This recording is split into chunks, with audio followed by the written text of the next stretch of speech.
Ephesians chapter 1, verses 1 to 14.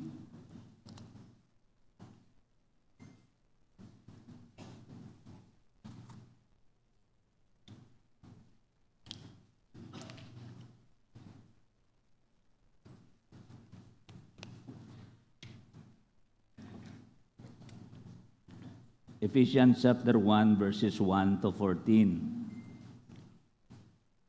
Ara nakamutanan, Paul, an apostle of Christ Jesus, by the will of God, to the saints who are in Ephesus, and who are faithful in Christ Jesus, grace to you and peace from God, our Father and the Lord Jesus Christ. Blessed be the God and Father of our Lord Jesus Christ, who has blessed us with every spiritual blessing in the heavenly places in Christ, just as He chose us in Him before the foundation of the world, that we would be holy and blameless before Him in love. He predestined us to adoption as sons through Jesus Christ to Himself, according to the kind intention of His will, to the praise of the glory of His grace, which He freely bestowed on us in the Beloved. In Him we have redemption through His blood, the forgiveness of our trespasses, according to the riches of His grace, which He lavished on us in all wisdom and insight. He made known to us the mystery of His will, according to His kind intention, which He purposed in Him, with a view to the administration suitable to the fullness of the times, that is, the summing up of all things in Christ, things in the heavens and things on the earth, in Him. Also we have obtained an inheritance, having been predestined according to His purpose, who works all things after the counsel of His will. Verse 12, to the end that we who were the first to hope in Christ would be to the praise of His glory. In Him you also, after listening to the message of truth, the gospel of your salvation, having also believed, you were sealed in Him with the Holy Spirit of promise, who is given as a pledge of our inheritance, with a view to the redemption of God's own possessions, to the praise of His glory. Mga muyo kita. Our loving Heavenly Father, we thank You for this opportunity to share Your word. We thank You for their gathering us today to glorify You, to honor You, to focus on Your word, because Your word is powerful and effective and reliable, certain, that can transform many lives. Lord, we thank You for this time. It is a privilege for me. Ikaw, good Lord, magamit sa akon. Hindi ako ang bida, diri kundi Ikaw. Ikaw ang focus namon. Take away the distractions na makahinder sa amon to focus on Your word. Ikaw, good Lord, let Your Holy Spirit nga magpanghikot sa amon tunga, Ginoo, kag mag-glorify sa imong ngalan. All this we pray in Jesus' name. Amen. Amen. Good morning sa liwat. Ang Ephesians 1:1 to 14, nasulat ni Pablo, no? Let me give you a little background of the book. Paul wrote his letter about AD 60 to 62. Magsiling kita AD, Anno Domini. Iba na kasiling after death. The year of our Lord Jesus Christ. During Paul's first imprisonment, na priso si Paul sa ginasulati ini, amo na natawag naton nga prison epistle. Upod sa sini ang Philippians, Colossians, Philemon, kag Ephesians.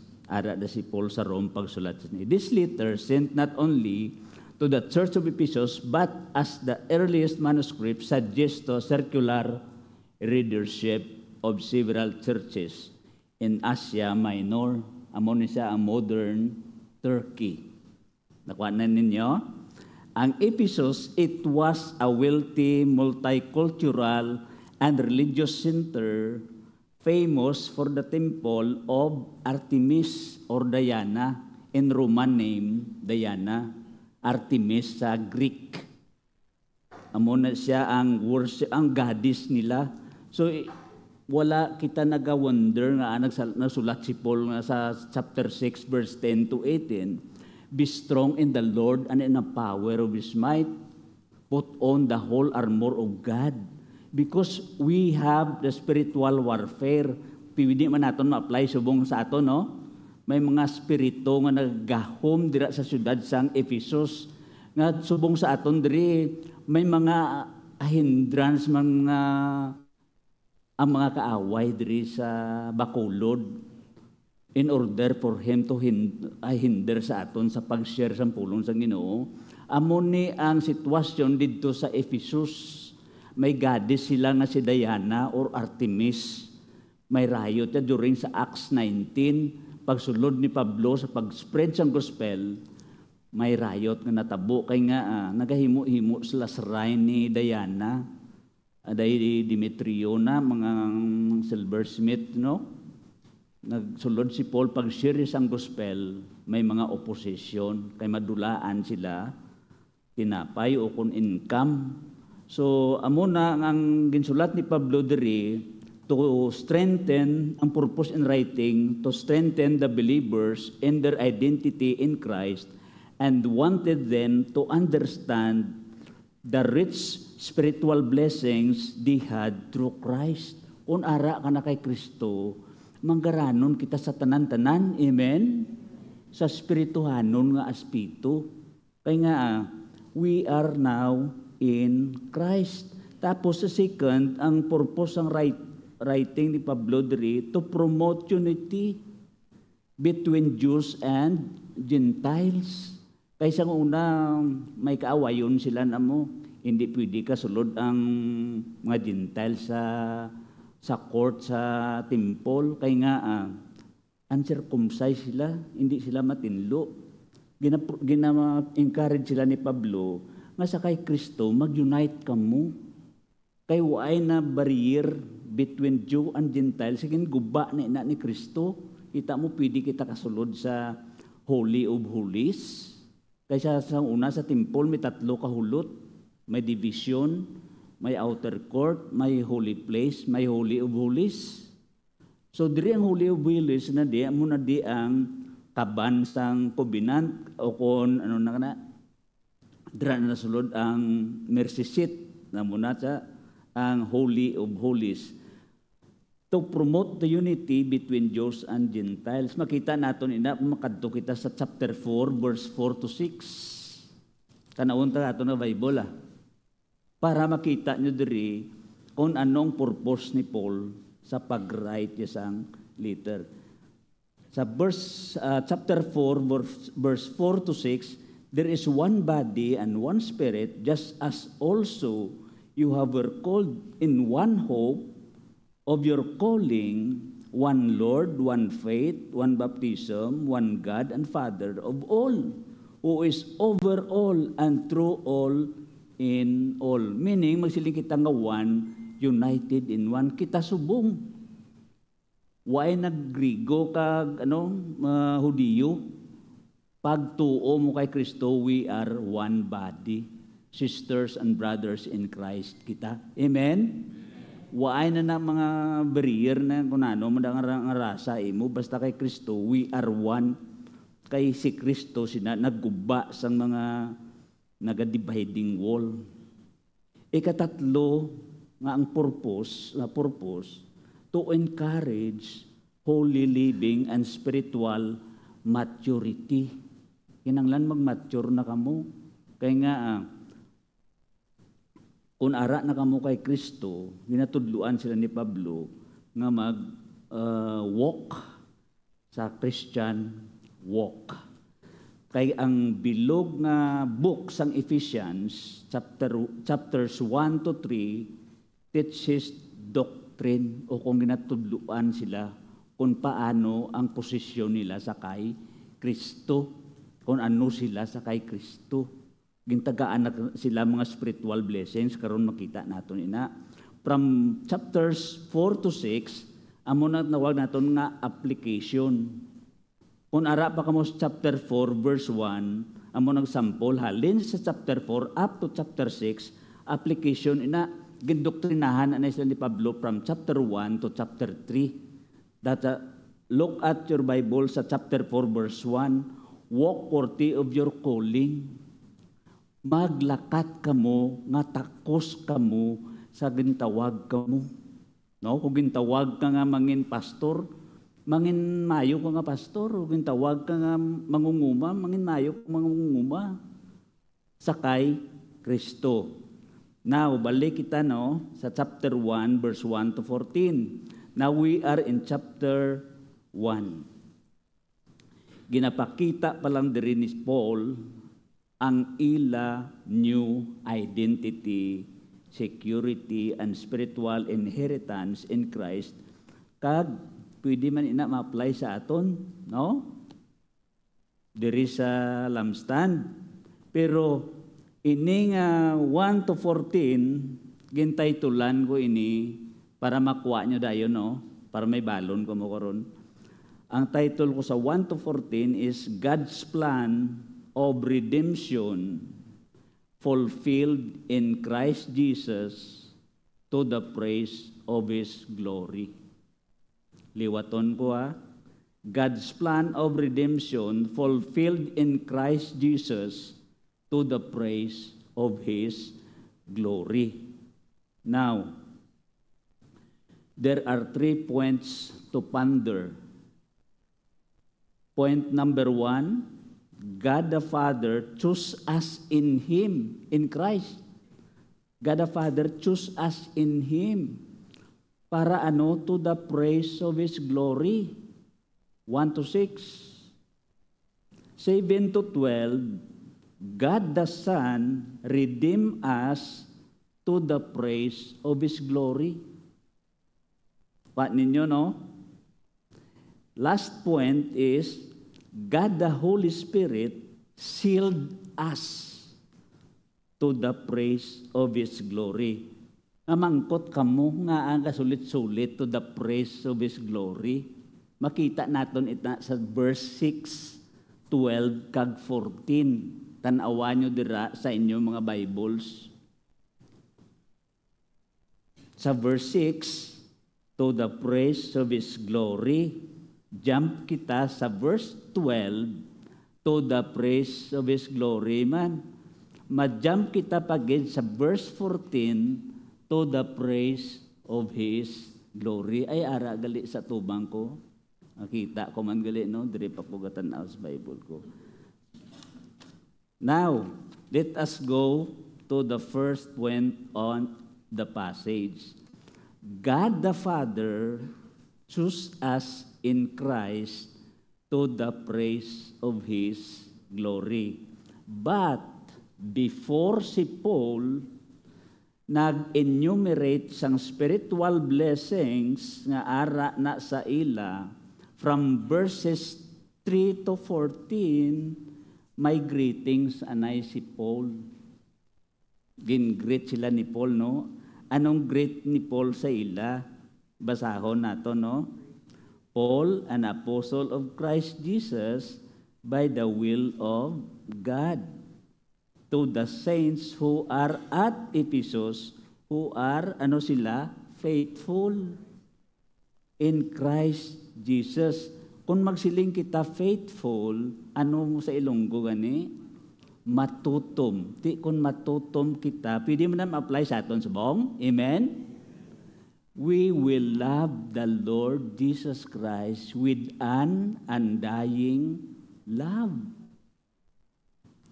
Tanawan niyo sa verse sa chapter 6, verse 24. Kung magsiling man kita nga saints, santos, no? Pwede man na nga Saint Richard. To the church in Bacolod, to the saints, sa tanan nga tumuluo, magsiling kita nga tumuluo, saints na panawag.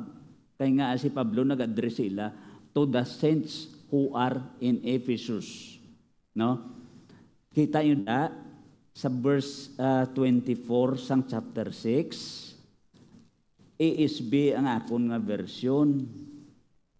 Grace to you, grace be with all those who love our Lord Jesus Christ with incorruptible. Sa ASB may ara da nga iban nga version is sincere, may ara nga version da nga undying. So meaning, kung i-apply natin subong sa aton nga church, do we love the Lord Jesus Christ with an undying love? Kaya gin-address na ni Pablo, faithful saints of the Ephesus. Di kung faithful ka mo, you will love the Lord Jesus Christ with an undying love. No? Now, ari na gin-enumerate na ni Paul diri kung ano ang possession, kag possession nila sa balik kita sa chapter 1, verse 3 to 14. These are the spiritual blessings nga gin-enumerate ni Paul sa ila, agod nga maintindihan nila after si Paul nagsulat sang verses 1 to 14 nangamuyo si Pablo from 15 to 23. Anong prayer ni Pablo? To enlightenment sang ilang heart and mind to understand what is the possession of the believers in Christ. So kung magtuo ka kay Kristo, this same is true with the Ephesians believers and us today. So ano ang una gid nga ginhambal ni Pablo diri sa ila sa verse 4? Just as He chose us in Him before the foundation of the world, that we would be holy and blameless before Him in love. Chosen, no? Ginpili. Kadamo asang tao sa kalibutan, subong bilyon, no? Hindi ka malipay nga isa ikaw sang pinili sang Dios. Before the foundation, wala pa si Adan kag si Eve. Napili ka na, ara ka na sa mind sang Diyos. Amakon mo na nga privilege, opportunity, o kon benefits nga ara ka kay Kristo. Way pa tao sa kalibutan, diri way pa mahuman ang kalibutan. Ara ka na sa mind sang Diyos. Kay ang Diyos siya naga-orchestrate siyang tanan nga butang diri sa duta. Para ano? Para mahimaya siya. Kita mo sa mga akon nga 3 ka points, to the praise of His glorious grace. Kaya nga, dira sulit-sulit ni Pablo, to the praise of His glory, meaning it shows the emphasis of that praise. Ginpili kita sa Diyos para ano? Magbanding-banding, magpawala lang, magdayaw sa iya. Kaya nga, sa mind sang Diyos, way ka pa matawo, way ka pa may nahimo nga nami, way ka pa may nahimo nga lain, ara ka na sa paminsaron sang Diyos. Si Brother Richard ni matuon ni. Kaya nga, ang pagpili sang Diyos hindi random. Hindi nga ginpili na si Ritotsi matuon ni, hindi may ara gospel. Sa verse 13 lang tawa nyo bala. In Him you also, after listening to the message of truth, the gospel of your salvation, having also believed, ginano ka, you were sealed in Him with the Holy Spirit of promise. Pero ano na ang requirements? Pabation ka anay sang gospel, which is Jesus Christ died on the cross. Sa 1 Corinthians 15, 1 to 4, amuna siya ang gospel, but hindi lang na Ang 1 Corinthians 15, ang gospel, halin sa Genesis to Revelation, is the gospel because it is the center of our redemption. Sa kay Kristo nakasentro. Ginpadala sang Diyos nga amay si Kristo, agod i-redeem kita tanan nga makasasala. Malipay kita sina. Malipay kita, magdayaw kita siya to the praise of His glory. Mapilian ka lang gani nga may Miss Universe, tama na sila ka pamalakpak. Ang upod dyan sa may stage, sila ka pamalakpak kung mapilian nga Pia Wurzbach. Nagkalalipay sila, ayahan pang Diyos nagpili sa aton. Hindi kita magpamalakpak, malakpak tabi. Kaya ginpili kita sang Diyos. Amen? Kadamo tao sa kalibutan nga gina-reject niya si Kristo. Kita mo kung tanawon naton di karon ang pagpili sa aton, pabation anay kita sang gospel. Hindi na ta magsiling nga sa mga tudlo nila nga eleksyon, predestination. Hindi ta na magbinais diri ta makita sa Bible ang pag-elect or ang pag-choose o kung na-predestin sa aton diri sa Bible. Kaya tan awablas Acts 18. Makadto kita sa Acts 18. Ipakita ko lang sa inyo how God elect or choose. Sa Acts 18, verse 9 to 10,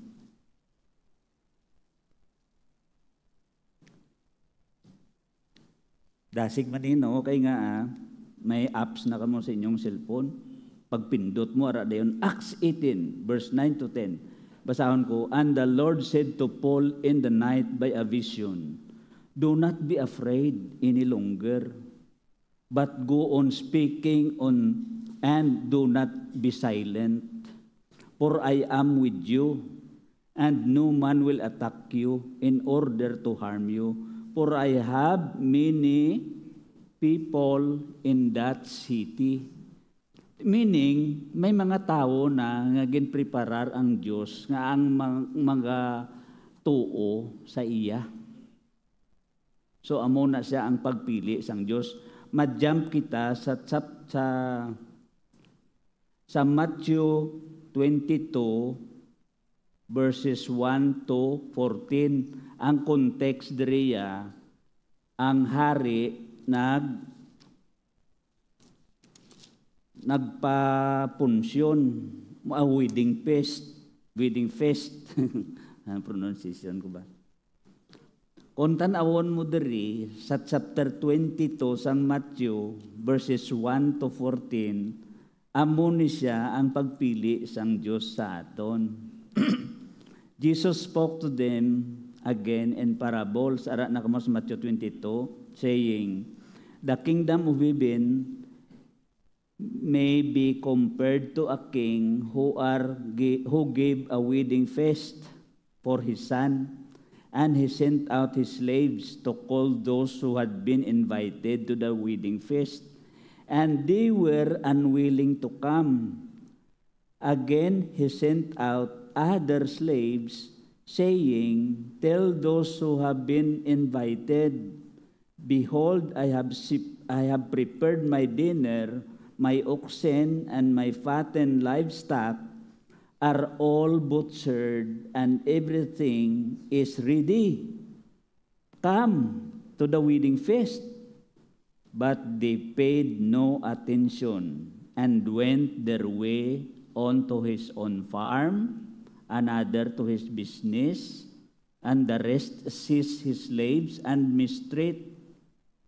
mistreated them and killed them. But the king was enraged, nangakig ang king. He sent his armies and destroyed those murderers and set their city on fire. Grabe, no? May judgment na yun kung i-reject mo ang iyang invitation. Then he said to his slaves, the wedding is ready, but those who were invited were not worthy. Go therefore to the main highways, and as many as you find there, invite to the wedding feast. Those slaves went out into the streets and gathered together all they found. Both, tanawan nyo diyo, both evil and good. And the wedding hall was filled with dinner guests. But when the king came in to look over the dinner guest, he saw a man, may nakita siya, there who was not dressed in wedding clothes. And he said to him, "Friend, how did you come here without wedding clothes?" And the man was speechless. Then the king said to the servants, "Bind him hand and foot and throw him into the outer darkness. In that place there will be weeping and gnashing of teeth. For many are called, but few are chosen." So meaning, ang gin-invite nga una nga guest is Israel. Rejected Jesus. Ikadua, ang tawo nga waay sa dress code sa wedding, hindi niya nga ari ka di. Nga waay ka man ka uniform, meaning sina hindi ready kay waay sa kapreparar sa iya bayo. So ang last na guest, amo ni siya ang may uniform. So meaning, ang gin-invite nga guest, nga evil ka good, amo to siya ang mga Gentiles nga nagtuo sa kay Kristo. Pero ang waay ready, ang waay nakadress to nga tawo, pagahaboy sa kalayo sa impyerno. Bind him, foot and hand. Agod nga silutan siya. Kay nga, hindi ka preparado sa wedding fest. Kay nga, ang sitting amo sini. Kung may wedding, may ano gani, may bridegroom, may bride. Sinuni ang bride, kita ang mga invited to si Kristo ang bridegroom, ang king, amo ang God the Father. So amo na siya ang settings. Kung hindi ka preparado, mag-abot ang bridegroom, ihaboy ka sa kalayo sa impyerno. Amo na kaseryos ang aton Diyos kung ofiran ka sang salvation, naging reject mo, it is blasphemy. Total rejection of your salvation, pawarat ka lang, why ka nagtuo kay Kristo, amo na imo, i-judge ka. So, enumerate, balik kita sa chapter 1, enumerate ni Pablo ang possession nila, ang benefits nila sa pagtuo nila kay Kristo. Special sila, kay chosen sila. Hindi nga ginpili kita, mayo kita nga tao. Nami aton nga pangabuhi, hindi muna ang pagpili sa aton. Kundi nga ang pagpili sa aton, nga mag-abot si Kristo, amo na siya ang magtuo. Ang nagtuo kay Kristo gali, amo na siya ang pinili sang Diyos. Now, kung pinili ka sang Diyos, ano sunod dira sa verse 4? Nagambal dira nga, just as He chose us in Him before the foundation of the world, that we would be holy. May mga requirements si Pablo. Ginpili ya ka, hindi ka hulay-hulay, kundi holy, set apart for God's use. Sang nagliligad nga birthday ko, ginregaluhan ko sa akong asawa, gitara nga Martinez, daw signature blaw. Ang ini nga gitara, for God's use, ginset apart ko ni, para nga magamit sa kahimayaan sang Diyos. Amo na siya, ang word nga holy is set apart. kita, gintawag kita sang Diyos from darkness into His marvelous light. According sa 2 Peter no, 2, verse 9, you are a chosen people, royal priesthood, gintawag ka sang Diyos, halin sa madulom. Ano ning speak sa madulom? Halin sa makasasala, mga sitwasyon, gindalaya ka sa iya nga light, marvelous light. Kasi Kristo, kung ada ka na kay Kristo, you are the light of the world. Sa John 8:12, Jesus said, I am the light of the world.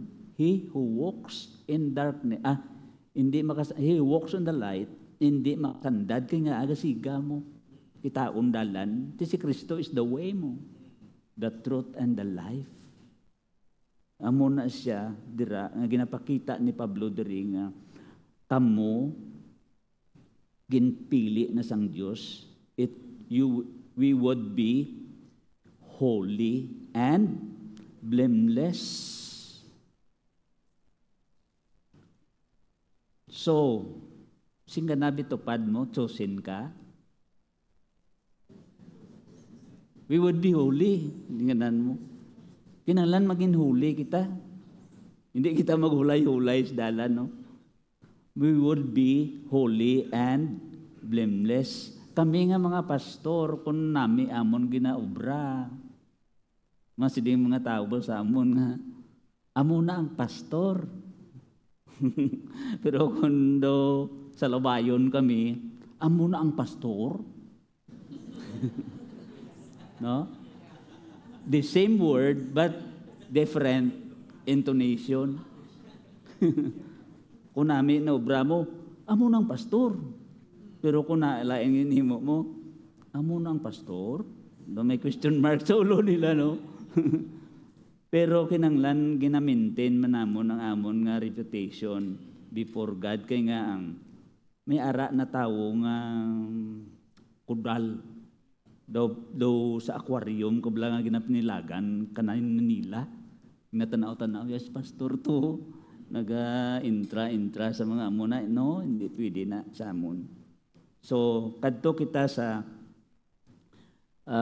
chapter 1 balik kita no kag ano pagid nga ang application naton dira kon how we would be holy. Kinanglan ginbutang ko diri sa Galatians 5:16 nga kunara Galatians 5:16 naghambal dira nga walk by the Spirit and you will not gratify the desires of the flesh. Kay kung naga-walk ka sa Spirit dili isurrender mong imong thoughts, words and actions to God. Ang Holy Spirit mag-guide sa imo. Hindi ka maka-commit sang sala because nga ang Word of God ara sa imo nagsulod sa mind ko ang vision naton. Nga let the Word of Christ dwell in your hearts richly, hindi poorly. No? Kung tama kada mo ang Word of God sa heart mo, you will not sin against God. Kay hambal ni na sang salmista sa Psalm 119 verse 103 amon verse basta 111 guro para ipamanggarano naton ang aton nga tagipusoon sang word of God. Let the word of God dwell in you richly, hindi poorly. No, suliton ko. Kag balik kita sa chapter 1 verse 5, do ginano kita chosen sa verse 5 predestined. Ang predestined nga word ginplano na nga sang Dios in advance to those who are in Christ would be adopted into His family. Kaya nga ang predestined, halimbawa nag-tsunami sa may Russia, may fortress sila ang ginbutang. Nag-announce sila sino magkadto sa fortress o kon refuge, hindi sila ma-perish o hindi sila maklamatay. Kaya may tsunami mo. Example ko lang na ha. Pero ang waay nagkadto tiro dito sa fortress, place of refuge, ma-perish, makuan sila, madala sila sang tsunami. The same is true nga ang aton nga fortress is Jesus Christ. Kung magtuo kita kay Kristo, hindi kita maperes. Amo na sa John 3:16, no? For God so loved the world that He gave His only begotten Son, that whosoever believes in Him shall not perish but have everlasting life. Ti kung waay kaya nagtuo kay Kristo, maperes ka. Amo na siya ang illustration sang word nga predestined. May pre na nga daan na gin-announce sa imo nga ara ka na kay Kristo. Kay balikon mo to sa verse 13 ginpreparar ka na sang Dios sa kay sino, sa kay Kristo. Kay ang audience ni Pablo diri all believers sa Ephesus. Ginambalan niya nga ara na kamo kay Kristo, ginpabati kamo sang inyong sang pulong sang Ginoo, which is the gospel of truth. Pag sa inyo, pagtuo nyo, ginsilyuhan kamo sang Holy Spirit. So kung pagid ang word gali, predestined or adoption, may kita kamo da nga words sa verse 5, may adoption dira. Meaning, kung ara ka kay Kristo, kay hindi kita pinili sang Diyos mo, hindi kita chosen by, hindi kita gali pinili sang Diyos, hindi kita gali tao sang Diyos. Nga original, ang original na tao sang Diyos is Israel. Gin-adapt lang kita tungod kay Kristo. Adoption as a child. Pero ang aton na inheritance, the same man sa legitimate child.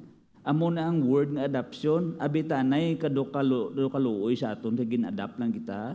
Hindi, we are entitled all the benefits of the legitimate children. Amen? Kay kung gin-adapt ka, may mga legal papers na sila nga gina-prepare, agod nga mangin legitimate child ka. No? In Christ, all inheritance in heaven as Gentiles, we will enjoy the benefits. Amakon mo, ang ma-benefits naton kung ato ka na sa heaven, ano? No pain, no tears, no kasubo, wala na utang sa turko, makon mo na. No? Hindi na pag panumdumon, utang mo to, kaya nga, obra mo to ya, worship lang sa Ginoo. Amen?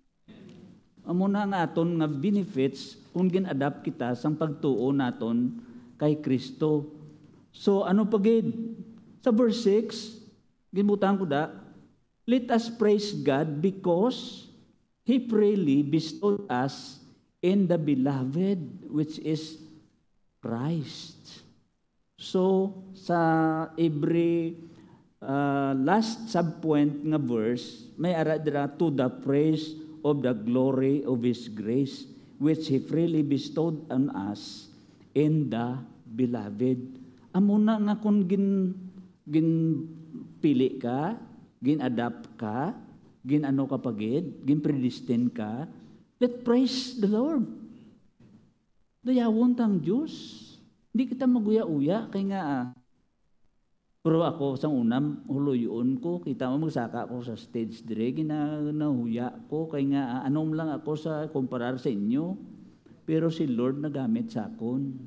Amo na nga way ko nagakuan sa akon ko galingon, kundi ang Diyos lang magahimaya. Amen? Now, let's go to the second point of the passage. God the Son, makita naton sa verse 7 to 12, God the Son redeemed us to the praise of His glory. May ara naman praise of His glory, kaya nga sa verse 12, ara man da. So kinanglan, i-emphasize kid naton ina, nga magdayaw kita sa Ginoo, kaya ang posisyon naton sa kay Kristo Jesus, grabe nga mga benefits. That's why daw yawon. Sa basahan tabla sa verse 7, in Him we have redemption through His blood, the forgiveness of our trespasses according to the riches of His grace. Grabe ni. Kumbaga, gingawad ka. Ginano ka gani, ginredeem. Kagi man ko pang prinda sa hinsya mo, no? I-redeem mo to, igawaron mo to. Amo na ginubra ni Kristo sa aton. Gawaron niya kita sa sala. Redemption to buy back or to set free by paying a price. Kaysa ang una, slave kita sa sin. No? Bandage kita sa sin. Di ko pagbayad ni Kristo sang iyang nga dugo to set free of sin by His blood. Jesus paid the price. Kadto kita sa Galatians 4, verse 4 to 5. Sa likod lang sang Ephesians ang Galatians mo. Chapter 4, verse 4 to 5. Gingawad kita sang Diyos pagi kay Kristo Jesus nga mapaagay sang iya nga dugo. Ara ka mo sa chapter 4, verse 4 to 5. But when the fullness of the time came, God sent forth His Son, born of the woman, born under the law, so that He might redeem those who were under the law, that we might receive the adoption as sons. Ano gingawa diya sa aton? Ginredeem kita sa law. Kay before sang Ephesians, ang Galatians, ginaaway sila ni Pablo, kay nagatuman sila sa law. Hindi na kamo sang law. Sa taga-Galatians, si Kristo na nagtuman sang law. Why na kamo mahigot sang law? That's why gin-refer ta kamo sa Galatians 4. Kay amo ni ang gusto ni Pablo nga i-emphasize si Kristo nga nagkari to fulfill the law. Kaya nga, ang mga sa diri kay gingawad kita sa dugo, may picture na nakita naton dito sa Old Testament, no? Nga kadumdum kamo nga gina-exhort ni Pastor Ricky sa communion, ang Passover sa Exodus chapter 12, verse 13, may mapaagay gid si Kristo sang dugo niya. Kay nga may picture na didto kay ang ngalan ni Kristo sa New Testament, He is the Lamb of God mo who takes away the sins of the world. So didto sa Exodus, ara sila sa Egypt, last plague ni sang Diyos sa Egypt, ling ni Lord sa mga Israel, siling nga ihaw kamo sang lamb. Ang dugo ya impalhit nyo sa doorpost o kon sa lintel beam para makita sang angel of death, mapass over lang, hindi mapatay ang inyong firstborn. So ginimo nila, that's why si Kristo subong ang aton nga Passover. Hindi na kita hindi na kita mapatay spiritually. Mapatay ni nga aton nga lawas, pero ang aton nga kalagkag ang hindi niya mapatay kay nga immortal niya ang aton nga kalag mo. Amo na siya ang kun ang Christian mag-abot si Kristo, islan na siya sang iya nga body sang immortal, dalon siya sa heaven. Ang way nagtuo kay Kristo, i-resurrect man siya, immortal man siya, tapos dito siya haboy sa kalayo sa imperno, kag maga-antos man siya, eternal death, eternal torment, kitaya eternal life with God. Amuna, amen. Amuna sa Exodus 12 verse 13, when I see the blood, I will pass over you. The Israelites were saved from judgment by the blood of a lamb on their doorpost. Amo na ginobra ni Kristo sa aton subong, mapaagay gid siya sang iya dugo, agod nga ma-pass over ang spiritual death sa aton. Kay without the shedding of blood, there is no remission of sin. Amon ang nahambal dira sa Hebrews 9:22, without the shedding of the blood, there is no remission of sin. Waay ising may magpaagay, kung waay may paagay sa dugo, waay may mapatawad nga sala. That's why pagkari ni Kristo diri maagay gid ang dugo ya tungod sa kabayaran sang aton nga sala. Ginatawag siya nga Lamb of God who takes away the sins of the world. Now, kadto kita sa verse 8 to 10. He made known to us the mystery. Din ako to. Sa verse 9, no? In all wisdom. Sa verse 8, which He lavished on us in all wisdom and insight, He made known to us the mystery, His will according to His kind intention, which He purposed in Him. Ano na din nga hambal ni Pablo nga mystery nga gin made known to us? Kaysang una mystery ni kay means something that was once hidden but is now revealed by God. The mystery, amon sa verse 10 sa chapter 1. Tantawan nyo sa verse 10. With a view to an administration suitable to the fullness of the times, that is the summing up of all things in Christ, things in the heavens and things on the earth in Him. Ano ni nga mystery? Tanan nga tinuga sa kalibutan, sa heaven man, sa earth, timbon ina ni Kristo sa idalom sa iya tiilan. Siya ang dumala, kingdom of God na. Sa kingdom of God, sino ang king? Si Christ. Before ya i-turn over sa God the Father, kinanglan, tanan-tanan anay, tifunon niya ang tanan nga mga creation. Kung nabasahan nyo ang Psalm 110, verse 1, My Lord said to my Lord, sit at my right hand until I make your enemies your footstool under your feet. Amon ang mystery diri nga gin-revealed ni Pablo.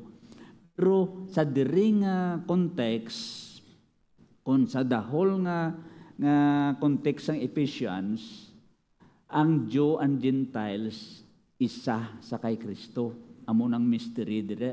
Pero diri sa verse 10 particularly, ang tanan nga tawo ang tanan creation tipunon sa tiilan ni Kristo under sa dominion of our Lord Jesus Christ. Amon ni siya ang verse 10, when a view of to administration suitable to the fullness of the times future ni, that is the summing up of all things in Christ, things in heaven and things on earth in Him.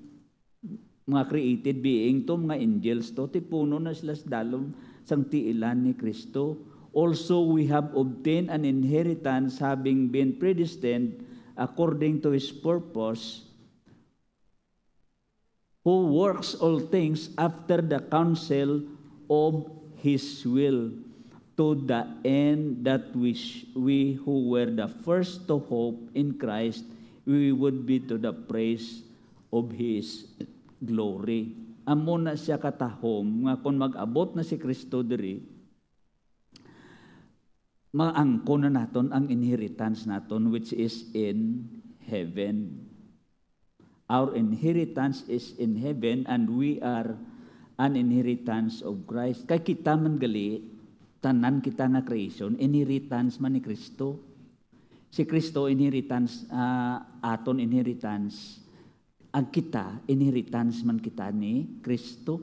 Kay tanan nga tawo sang Dios, pagi kay Kristo, maluwas. eternal life and salvation, eternal. Kay kung ano ang ginhatag bala sang Dios nga amay sa kay Kristo, kung ano i-request kili ni Kristo sa Dios nga amay, amo man na ang ihatag sang Dios nga amay. Ti kita ginhatag kita sang Dios nga amay kay Kristo. Tanawon tabi sa Psalm 100, sa Psalm chapter 2, sa Psalm chapter 2. Seven to 8. No, nagambal dira ang Psalm 2. I will surely tell of the decree of the Lord. He said to me, "You are my son. Today I have begotten you. As of me, and I will surely give the nations as your inheritance." Na kita gali inheritance ni Kristo, and the very ends of the earth as your possession. Grabe, katahom sini nga passage sang Psalm 2. Why do the nations rage? Inambal dira ni sang salmista. So, pero in short, kita ang inheritance naton heaven, kag ang inheritance ni Kristo kita eternal life with God. No, kita inheritance naton heaven mo. Kay na-promise ina sa Romans 6:23. Ano na sa Romans 6:23 gini ambot kun sa ulo nyo pa. Romans 6:23, for the wages of sin is death, but the gift of God is eternal life, being with Christ forever, free from the sorrow and death. Kung makita natin sa Revelation, no? Pero hindi nagtamagkadto sa Revelation 21. Kaya mo na ginasiling ko, free na kita sa utang, free na kita sa tanan-tanan nga kasubo, tanan-tanan nga kay gin-redeem kita ni Jesus Christ, forgiven our sins. He revealed the mystery, and heaven is our inheritance. Jesus inherit us. Now, let us praise Him and thanking Him. He redeemed us for His glory forever and ever. Amen. No? Dayawon ta siya pirmi. Kay ginubray sa aton. Ano ginubray sa aton? Gin-redeem na kita by His blood. Now, let's go to the last point of the passage. Sa verse 13 to 14. God the Holy Spirit sealed us to the praise of His glory. Sa verse 13, when you hear the gospel, the verse 13, in Him you also, after listening to the message of truth, the gospel of your salvation, having also believed, you were sealed in Him with the Holy Spirit of promise. Tigin pabati ka mo, anay, no? Sang truth o kon the gospel. So, pag-believe naton, ginsilyuhan kita. No? Tama ka nami nga may marka kita. Ano nga aton marka o concealed? Holy Spirit. Dumduman ko sang may karabaw pa kami, nagabantay ko sang karabaw. May kawatan gani. Ginapangita ng ginkawat na karabaw.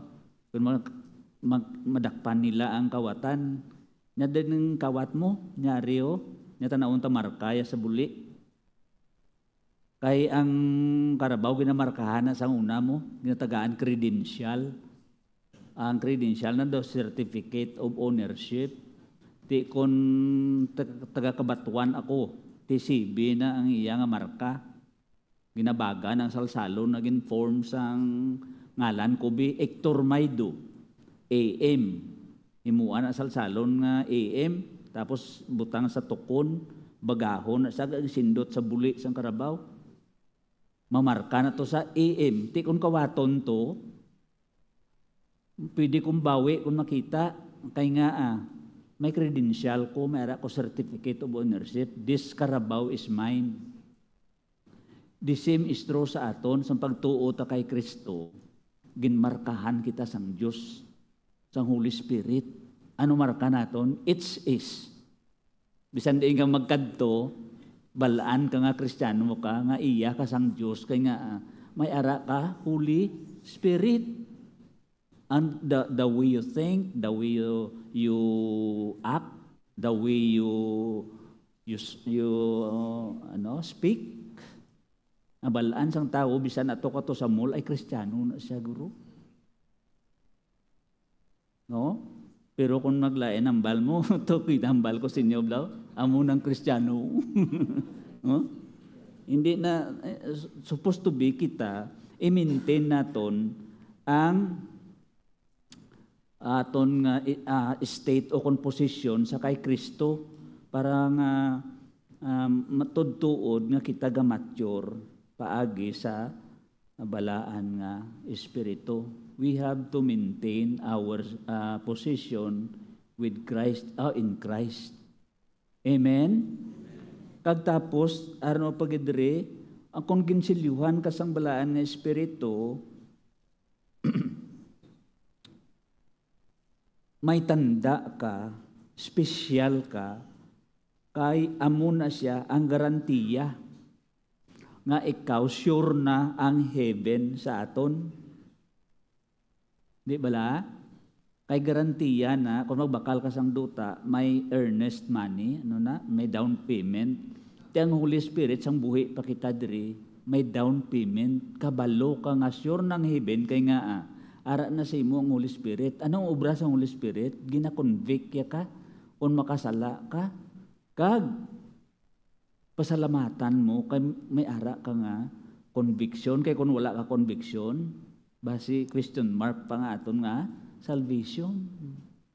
Amo na siguruho naton nga kung may ara ka nga Holy Spirit, garantiya ina nga ikaw anak sang Diyos. Amen?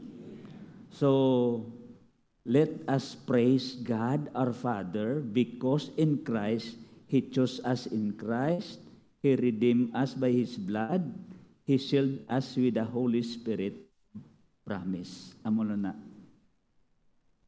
Amen? Let us pray. Lord, we thank you for this time, for your love for us. You died on the cross. You died on the cross, Lord, to redeem us. Ginpili mo kami, ginsilyuhan mo kami, paagi sa balaan ng Espiritu. Kag ikaw, good Lord, focus namon sa amon pagpangabuhi, nga permi ka namon dayawon, Ginoo, tungod sa ginobra mo sa cross sa Kalbaryo. Salamat, good Lord. All glory, all honor, and thanksgiving we bring back to you. In Jesus' mighty name, amen and amen.